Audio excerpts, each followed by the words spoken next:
I was 68 the day I stood on those courthouse steps and stared at the sky like a woman who'd been underwater too long. The paper in my hand trembled. My name, Eleanor May Whitaker, stamped in black. The words granting visitation, formal as Sunday shoes, final as a graveyard.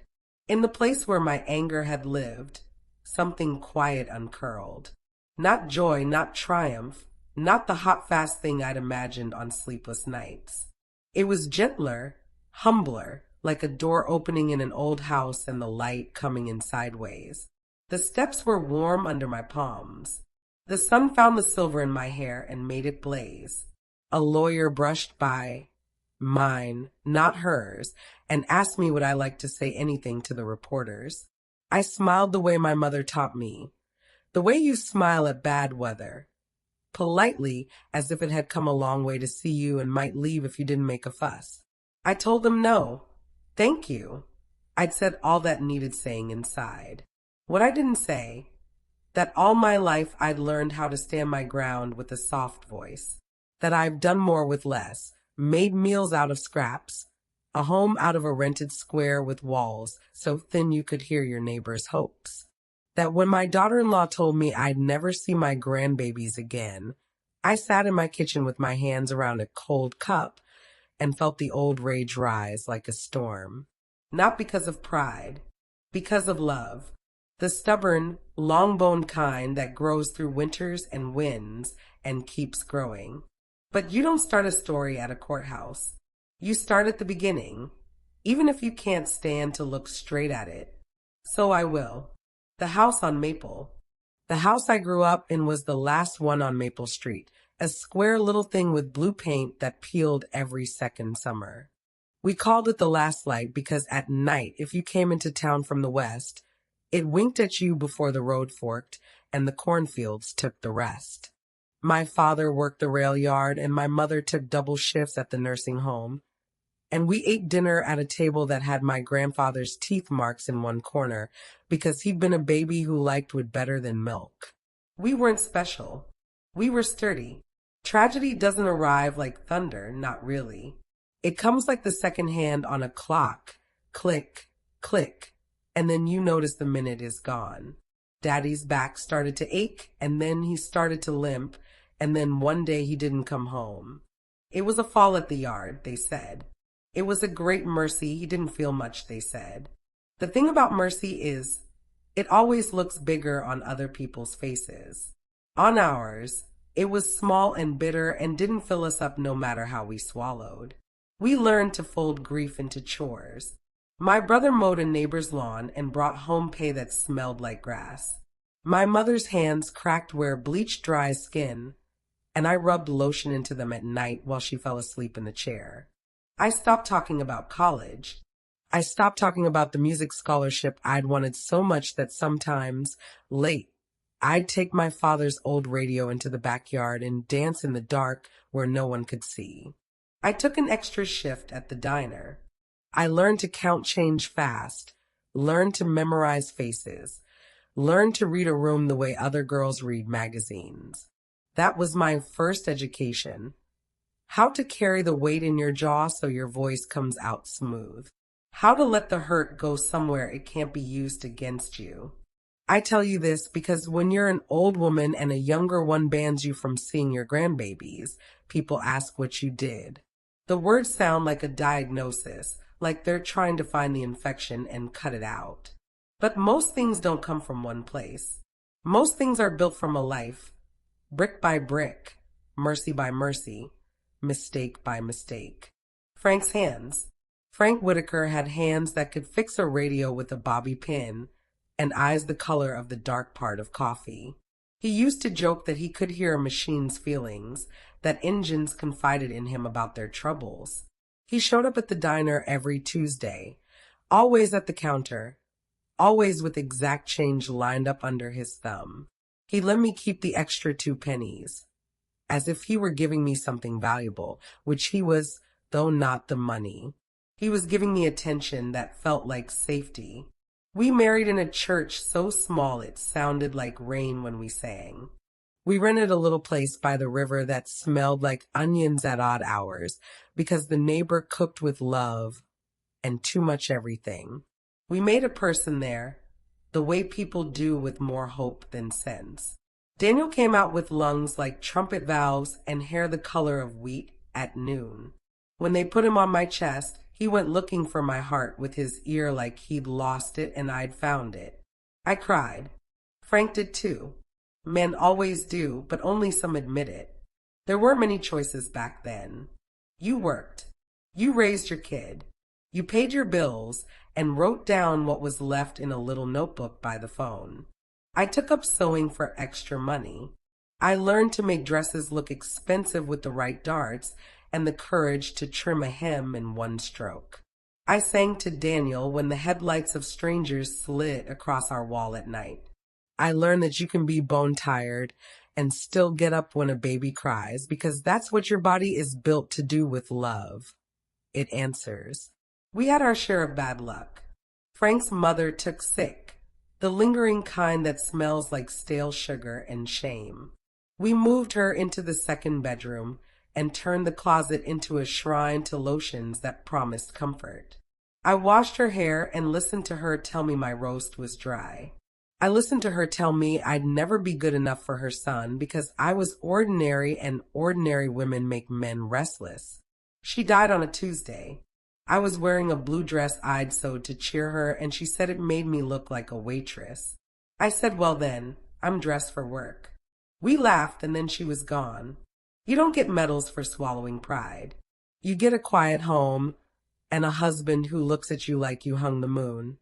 And sometimes that's better. Sometimes it isn't. The thing about sacrifice is nobody claps. Boys turn into men in an instant, and also it takes forever. Daniel was all knees and stories, the kind of boy who'd take apart a toy to see how it worked, and then cry because he broke it. He grew quiet at 14, then loud at 15, then both at 16. He loved a girl whose hair was 3 colors and who wore rings on every finger like a magician. He failed algebra, then passed it, then said it didn't matter anyway because he was going to be a photographer. We argued. I told him a plan is a kind of love, a way you respect your future self. He told me I didn't trust him. I didn't tell him the truth, that I couldn't trust the world not to eat him. Frank went to the doctor on a Thursday and came home with a word no one wants to say. It wasn't quick, but it was real and it rearranged us. He fought. We stayed pretty while we could. I put lipstick on for the appointments because I wanted to bring a bright color into rooms that smelled like fear. When he got small, I tucked him in like a child and told him stories about engines and radio dials and the diner that was still there in the corner of my heart, faded and safe. He died in the spring. The tulips came up like blood, a little obscene and a little holy. Daniel stopped talking to me for a while. Grief chooses its own language. I let him have his.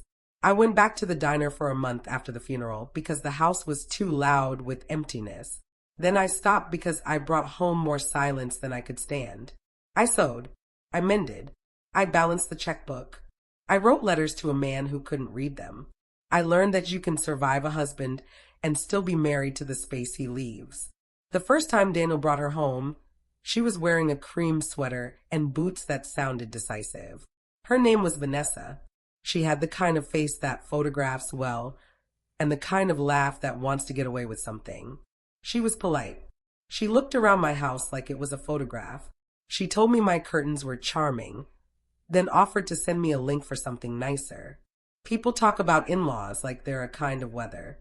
I wanted to be sunshine. I wanted to be breezy. I set out plates like smiles. I made a pie like a promise. She said she didn't eat sugar. I said that was fine and cut Daniel a thick slice and watched him eat it like he was trying to make me feel seen. I loved him more for it and less too, because a mother always wants to see what's true, not what's kind. They married fast the way young people do when they think momentum is the same as destiny. I wore a navy dress and a pin of my mother's and danced until my feet hurt. Vanessa made a slideshow with pictures of her childhood, all sun and lakes and vacations that smelled like money. Daniel's side looked like school portraits with wrinkles. We smiled anyway. We applauded for both. The first grandbaby changed the weather in my body. Lily Rose had a mouth like a bow and a grip like a fisherman. When I held her, I felt my heart remember how to be a beginning. I kept my tongue careful around Vanessa, called her dear, not honey, said, "How can I help, not let me," asked before I did. In the delivery room, she asked me to wait outside. I did. When the nurse wheeled Lily past me, I whispered, "I'll be good. I'll be so good. You think love will be enough. It is, and it isn't." Lily had colic that winter, the kind that makes a person confess to God, who is probably busy. Vanessa blamed the formula. Then the light. Then the paint in the nursery. Then Daniel on Tuesdays for breathing too loud. I made soup and left it on their porch in lidded containers and texted heart emojis because I didn't want my words to be too much. I came when invited. I went when asked. I learned the rules of their house and followed them like a guest who wants to be asked back. Ben was born when Lily was 3, a blue-wrapped thunderclap who slept like he was afraid of missing the world. He had my father's eyebrows, little stern commas that made me laugh in the worst times because even babies can be ridiculous. I loved them both like a second chance at breath. I kept my heart soft for them, the way you keep a room ready for company even when you don't know if anyone is coming. The trouble began small, as it always does. A spoon of mashed banana I offered Lily at my kitchen table that Vanessa said wasn't organic. A blanket I put on Ben's legs in his car seat that Vanessa said was unsafe. A story I told Daniel about his father that Vanessa said made him sad. Maybe she was right. Maybe I was wrong. But there was something else under it too. Something sharp that cut no matter how carefully I moved. One afternoon, Vanessa came into my kitchen and looked at the magnets on my fridge like they were crude. She picked up a photograph of me and Frank at the county fair and held it like evidence. "You have a lot of influence," she said. "I have a lot of love," I said. She sighed. "It's the same thing with different shoes." I pretended to laugh. I washed a dish that was already clean. The ban. You don't forget the minute your life turns. It stamps itself on your body the way hot pans do. The smell of lemons, because I was cleaning the table. The sting of a cut on my index finger from a careless knife. The sound of a cartoon in the other room where Lily was sitting too close to the screen. Vanessa's shoes on my floor.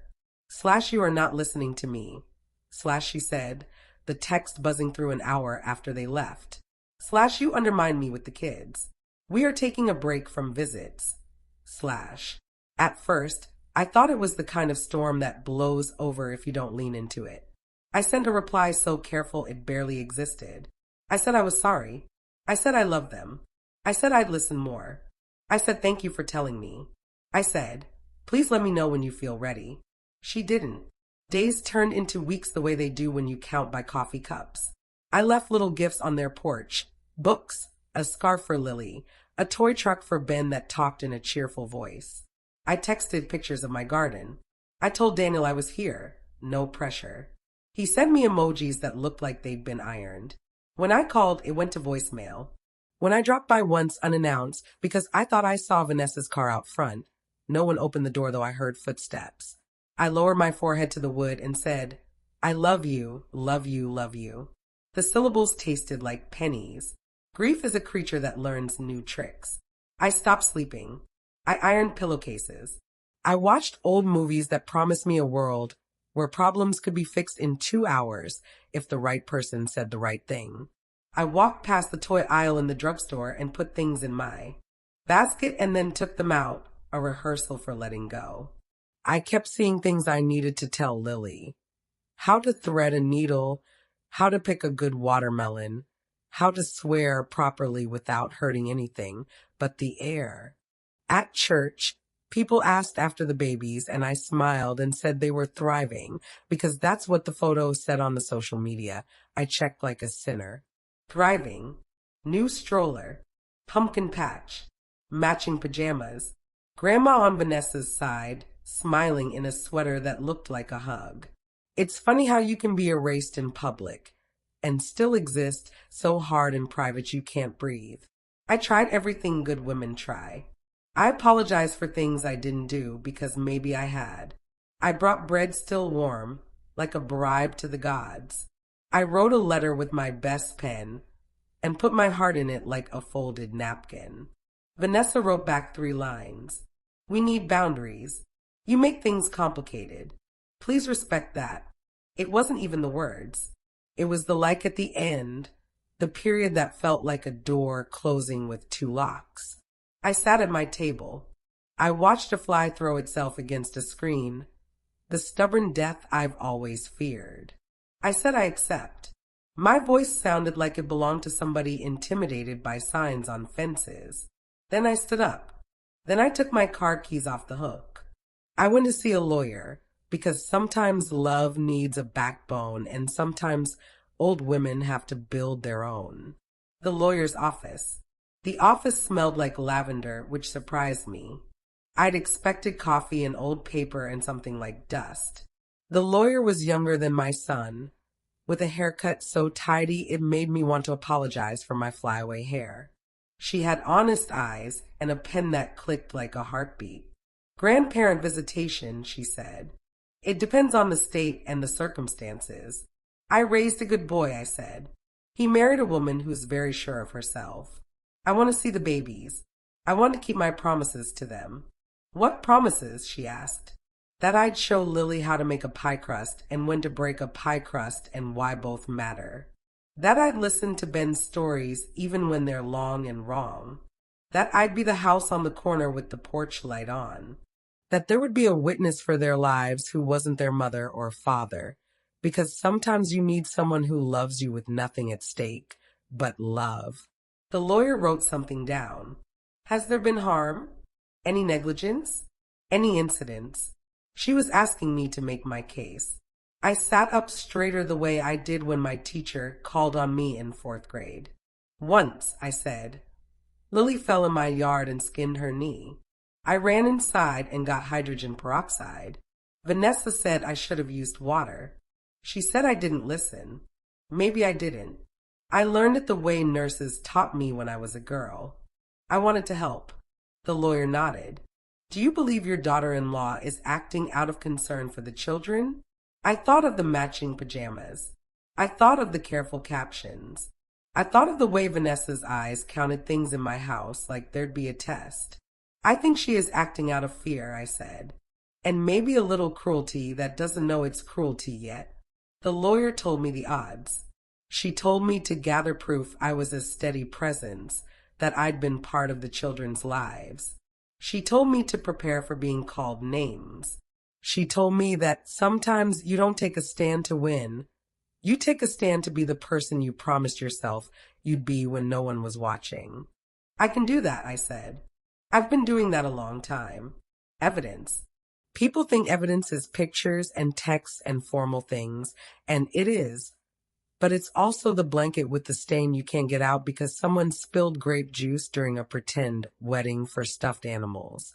It's the tiny handprint on the back door that you never wiped off because it meant someone small and beloved pushed hard against the world to get outside.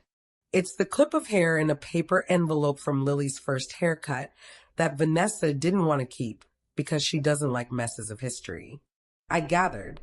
I printed photos. Ben asleep in my lap, his mouth open as if surprised by rest. Lily in my garden wearing my big sun hat, solemn as a judge. Daniel and I on a bench, our shoulders touching, the easy way that shows how blood can be fond without being loud. I found the birthday card Lily scribbled on with the stubborn love of someone who doesn't yet fear mistakes. I made a list of times. I made a list of things I had done that counted, not to anyone official, but to the part of my heart that demands counting. Diapers changed, baths run, soup cooled, lullabies hummed, bad dreams coached back into their caves. The lawyer smiled when I showed her the binder I made with tabs. You're my favorite kind of client, she said. I didn't tell her I'd been making binders my whole life. The way women do when they want to hold the world together with paper and hope. I braced for the ugly. I ironed my blouse for the first hearing. I wore pearls that are fake, but dignified. I practiced not rising to bait in the mirror. I practiced soft voice, steady breath. I put a photograph of Frank in my purse. I put a photograph of my mother in my pocket where my hand could find it. Daniel called the night before the hearing. The phone on my nightstand lit up like a miracle, and I had to sit down on the edge of the bed to hold my body steady. "Ma," he said, "what are you doing?" "I'm going to court," I said. "I am standing up for us. For me. For them." "You're making it worse," he said. His voice was a boy's, then a man's, then a stranger's. "You're going to make her hate you forever." "I can live with her hating me," I said. "I cannot live without being honest with myself. And I can't live not seeing those children if there's a path to see them." "You're choosing this fight," he said. "I'm choosing them," I said. He hung up. I sat with the quiet. I pressed my thumb to the rim of my mother's photograph and whispered, "Forgive me, because all choices are betrayals if you look hard enough." The hearing. The courtroom was cold, the way churches are when you come in the middle of the week. The judge was a woman with tired posture and hair that had seen a brush and not much else. I liked her for it. Vanessa's lawyer had heels like weapons. Vanessa had a blouse the color of rich butter and lips the color of a magazine. She didn't look at me. When I took the stand, my knees behaved. The lawyer asked me questions like a walk I'd practiced. How often had I seen the children? Weekly. Sometimes more. Where? My house. Their house. The park. The library. What did we do? Everything ordinary and therefore holy. "Do you believe your presence is beneficial to the children?" she asked. "Yes," I said. My voice didn't tremble. Grandparents are the keepers of the slow stories. We remember things longer than they think they can. We are proof that love can outlast mistakes. Vanessa's lawyer asked me if I'd ever contradicted Vanessa in front of the children. I said yes. Once I told Lily she could have another cookie because she had handled a disappointment bravely. Vanessa had said no sweets before dinner. I had forgotten, or maybe I had wanted to teach generosity, or maybe I had wanted to be loved. I said all three. Honesty can be a blade and a bomb. She asked if I'd ever suggested parenting advice unsolicited. I said yes. I was a mother in a world that expects mothers to be experts and then mocks them for it. I am learning to be quiet. I will never be silent. She asked if I resented Vanessa. I said yes, and also no. I said I resented a situation that starved love and people who benefit from starved love, and my own stubbornness and the way the world makes women enemies when we could be allies. I said I wanted peace. I said I also wanted the children's phone numbers someday, and I wanted to be the person they text at midnight when they don't know who else to tell. The judge watched me like she had grown a daughter and lost a husband and eaten 1,000 ordinary dinners and knew exactly how all it adds up. She nodded small once. It meant nothing and everything. Vanessa went next. She is good with words. She said boundary like it was a church bell. She said consistency like a doctor. She said my children in a way that made my bones ache. She listed my sins, too eager, too involved, too traditional, too loud, too quiet. She told the story about the hydrogen peroxide. She told the story about the cookie. She said I made her feel judged. I wanted to tell her that I know that feeling like my own face. I wanted to tell her I have spent a lifetime judged by people who don't know the biographies of my scars. "What do you want, Miss Carmichael?" the judge asked her. "I want my home to be my home," she said. "I want my rules to matter. I want to be their mother without someone hovering." "And do you believe that denying contact with their grandmother is in the children's best interests?" the judge asked. Vanessa hesitated. For the first time, I saw something crack at the edge of her mouth, some tremor of the girl she was before the glossy shell hardened. "I believe it keeps the peace," she said finally. Peace is a word that can mean surrender if you hold it too close. The judge asked us to step out while she reviewed. We stood in the hallway where the light was mean and honest. Daniel wouldn't meet my eye. Vanessa looked out the window at the gray day like it had personally wronged her. A young couple walked past with a baby who hiccuped. I thought of Lily's first hiccups, of the way she'd burp and look offended, of the ridiculousness of bodies. I thought of all the times I had lifted a crying child and said, "SHHH. I know, you are not alone." I put my hand on my own chest where it hurt and told myself the same thing. We went back in when my name was called. The judge spoke. She spoke in a cadence people use when what they're saying matters. She spoke of the law. She spoke of precedent. She spoke of children as more than their parents' property, as citizens of a family with threads that bind. I find, she said, that continued contact with their grandmother is in the children's best interests. I grant visitation on the following schedule. I didn't cry. Not then. I nodded. I thanked the judge. I thanked my lawyer. I thanked whoever knits the world back together in the night when we're too tired to do it ourselves. Outside, the sun hit the courthouse like applause. I stood on the steps and breathed and remembered the girl I'd been in a backyard with a radio, dancing with invisible partners, promising nothing and everything to a horizon I could not yet name. Winning is a word people like to put in headlines. I stood there with paper that said I had, and all I felt was a beginning. The first visit back. There's a way a child says your name when it hasn't been said for a while.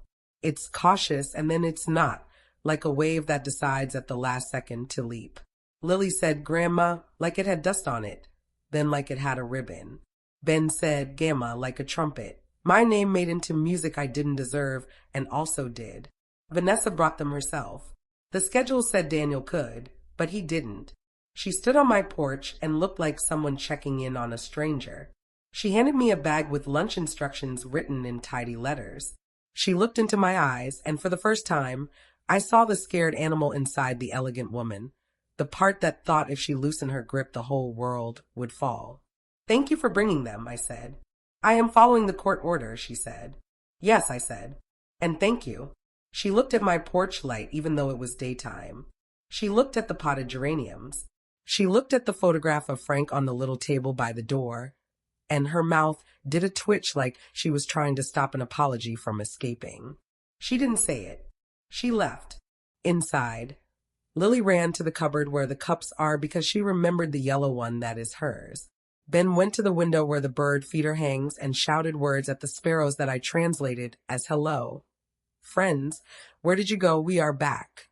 I sat on the floor with them because the floor is honest.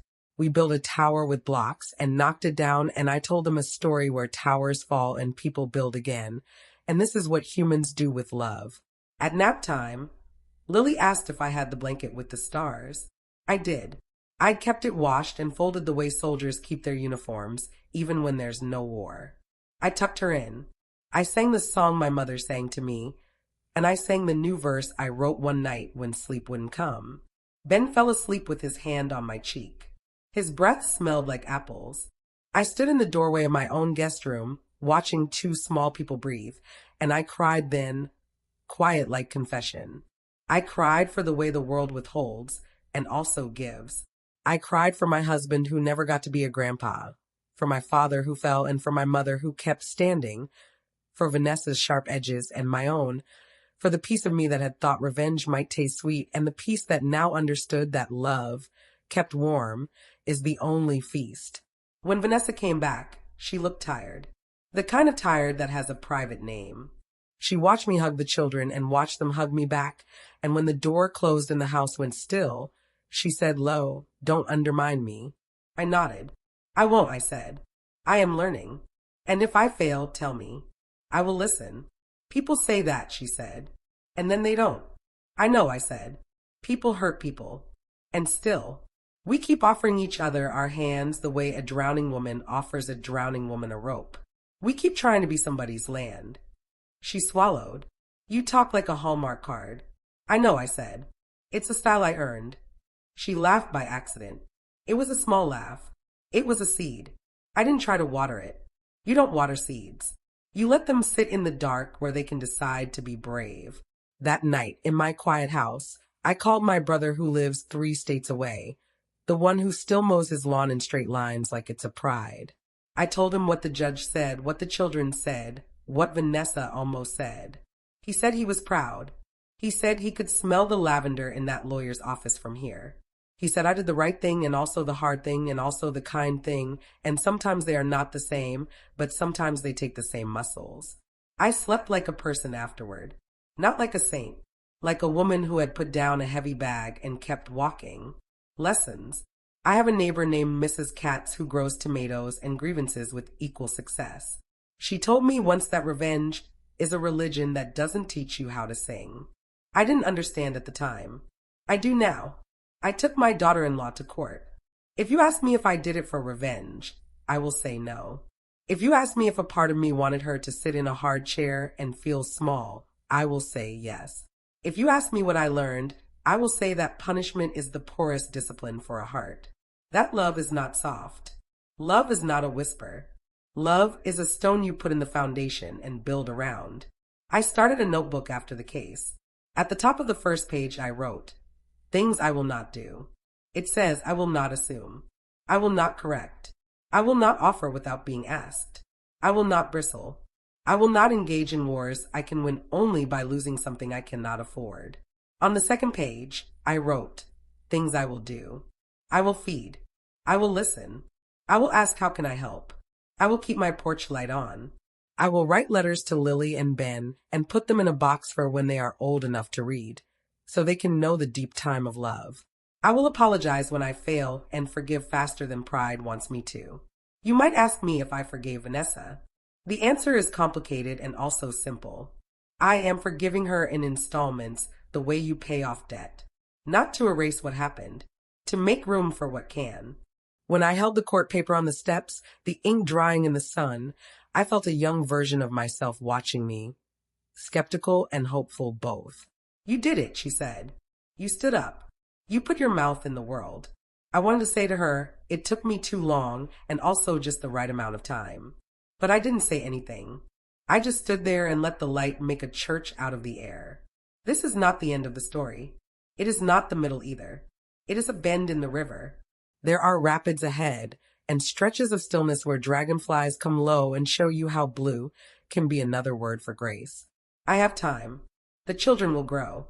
They will make mistakes and I will write them down and then cross them out and then put my hand on their hair and say, "Darling, we start over again." And when I see Vanessa at the door and we get better at not flinching and the words we say get less careful and more true, I will remember the court and the binder and the pearls and the girl in the backyard dancing. I will remember the house on Maple and the last light in my father's hands and my mother's cracked knuckles and Frank's way with broken radios. I will remember that all the love in my life taught me how to stand here, steady as a porch in a storm. I will be the house at the end of the road, the last light on, the one you can see when you need to know which way home is. That is what I won. Would you like me to continue with part 2 right away? Keeping this narrator's voice and cinematic style? Do you prefer the daughter-in-law's name and setting to remain as is? Or should I change them?